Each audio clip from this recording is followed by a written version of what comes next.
In this video, I want to talk about limits and specifically limits that involve infinity in some way.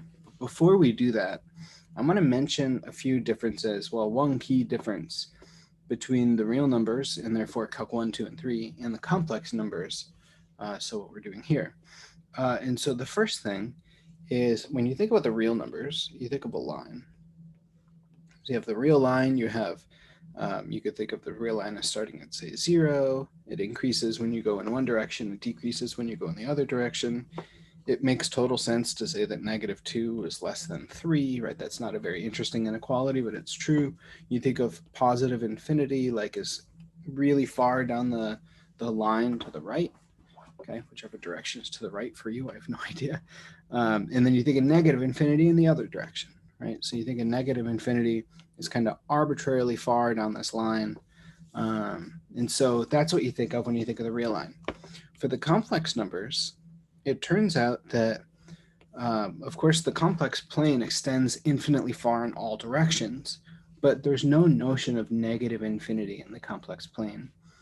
And so the reason for that is that there's no notion of less than. You can't say -2 plus 1 is less than 3i, right? These are just -2 plus 1 is over here, 3i is up here. What does it mean to say that one is less than the other?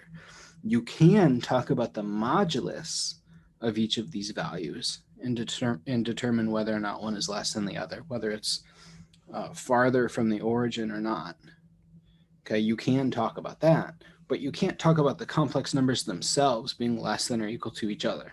You can only talk about them in comparison of their moduli. So with that in mind, there is no notion of negative infinity in the complex numbers. Okay, and so when we talk about limits at infinity, we have to be a little bit careful. And here's how we'll do that.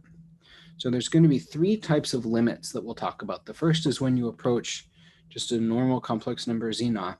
Z naught is like 5 plus I or whatever complex number you want to think about.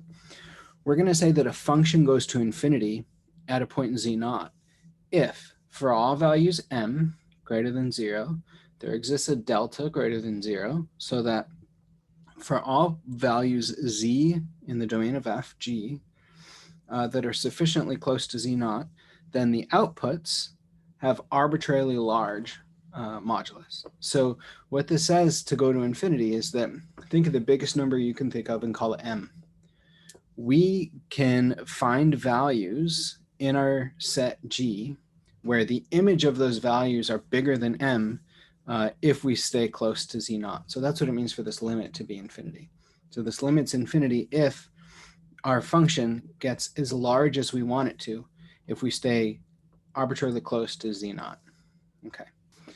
So the second type of limit that we're going to look at is the limit of a function as the input goes to infinity. And what that means, so we're going to say that this limit is equal to L if for all epsilon, there exists a value capital N, so that for all values z in the domain of f, for all values z that are sufficiently far from the origin, then f of z minus L is less than epsilon in absolute value, in a modulus. So we're going to say that the limit of our function f of z is L if whenever we plug in a point that's really far from the origin, then our output is really close to L. Okay, that's what that means for that limit to be L. And then we can combine our 2 previous limits. So our previous example was when our output of our function was infinity. The previous example was when the input was infinity. And of course, we can have both of them. So we could have the limit of a function as z approaches infinity equals infinity if, and then it's kind of a combination of these 2 definitions. But this happens if for all values m, there exists a point n such that for the points z that are sufficiently far from the origin, then our outputs are arbitrarily large. So the point here is that the limit of a function goes to infinity if all of our values that we get out from the function are as large as we want them to be whenever our inputs are as large as we want them to be. So for example, you could say that the limit of z squared as z approaches infinity is infinity.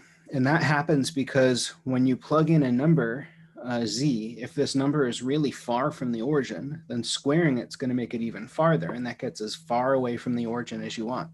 If you wanted to guarantee that you're going to get as far away from the origin as possible, let's say you want to make sure that you get at least 1,000,000 units from the origin, well, then your input has to be at least 1,000 units away from the origin because you're squaring it. Okay, and so that's kind of the relationship there between m and n. So in this case, for whatever m you would get, your n would be something like square root of m. And I'll let you fill in the details there. Okay, another example is we could think of, let's say, the limit as z approaches infinity of 5 plus 3 over z. That's going to be equal to 5. And the idea is that when you plug in a number, z, that's really far from the origin, then 3 over z is really small, so it's going to go to 0. And this limit's going to be 5. I think in the next video we'll prove this. Okay, and then one final one, you could have something like, this is a little bit different than what happened in calculus, but you could have something like the limit as z approaches 0 of 1 over z. That's going to be infinity. And again, the idea is that as long as you stay sufficiently close to 0, then the images of this function are going to get arbitrarily large, because you can get closer and closer and closer to 0, and the closer you get to 0, the larger the image that you're going to get. So we would say that this blows up at 0. Okay, so we're going to have some notion of infinity in order to do all the usual calculus things that we do in complex analysis. But this is a little bit different than what happened in Calc 1. You know, in Calc 1, this limit wouldn't exist because the limit from the right and the limit from the left wouldn't agree. Okay, but in complex analysis, we say that this limit's infinity just based on the definition that we gave above. Okay, so in the next video, we'll go ahead and we'll prove this middle limit and prove that that limit is equal to 5.